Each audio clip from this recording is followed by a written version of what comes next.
இங்க நான் பாக்குறேன் ஏர்போர்ட் பின்னாடி ஒரு பொண்ணு அவங்க காதலரோட பேசுறதுல அப்ப ஒரு கூட்டமே புகுந்த அந்த பாலியல் பலாத்காரம் பண்ணிருக்காங்க. எந்த அளவு இது ஒரு கொடுமை, எந்த அளவு இது கொடுமை நடக்குதுங்க.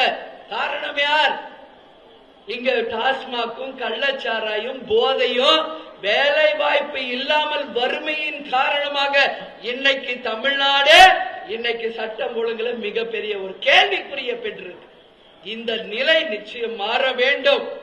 பெண்களுக்கு நான் சொல்றேன், நான் ஜென்ஸுக்கு மட்டும் சொல்ல மாட்டேன். பெண்கள் தங்களை நம்ம தான் பாதுகாக்கணும். பெண் என்பால் சக்தியின் ரூபம். பெண் என்றால் கற்புக்கு இலக்கணம். பெண் என்றால் சக்தியின் ரூபம். நம்ம தான் பாதுகாக்கணும். 24 hours பேரண்ட்ஸ் நம்ம கூட வர முடியாது. 24 hours காவல்துறை நமக்கு பாதுகாப்பு தர முடியாது. 24 hours இங்க இருக்கிற அரசாங்கம் நம்மளுக்கு பாதுகாப்பு தராது. நாளைக்கு பாதிச்சா நம்ம வாழ்க்கை தான் பாதிக்குது, அவங்களுக்கு என்ன?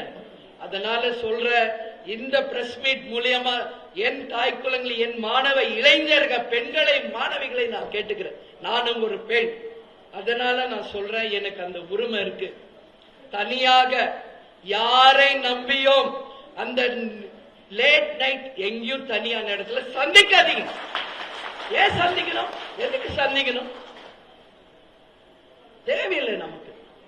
உங்களை நீங்கள் பாதுகாக்கணும். ஏன் ஏர்போர்ட் பின்னாடி நீ ஏமா போற? அதுவும் நைட்ல எதுக்கு போகணும்? எதுக்கு போகணும்? தேவையில்லையா? அதனால உங்களை நீங்கள் தான் பாதுகாத்துக் கொள்ள வேண்டும். இந்த காந்தியடிகள் இன்னைக்கு வரைக்கும் சொல்றேன், என்னைக்கு ஒரு பெண் தனியாக இரவிலும் செல்கிறாளோ அன்னைக்குதான் இந்த நாடு சுதந்திரம் பெற்றதா வரலாறு என்று காந்தியடிகள் இன்னைக்கு வரைக்கும் சொல்லிட்டு தான் இருக்கும். ஆனாலும் பல்வேறு இடங்களில் இந்த நிகழ்ச்சிகள் நடந்து கொண்டிருக்கிறது. இது மிக மிக கொடுமையான ஒரு விஷயம்.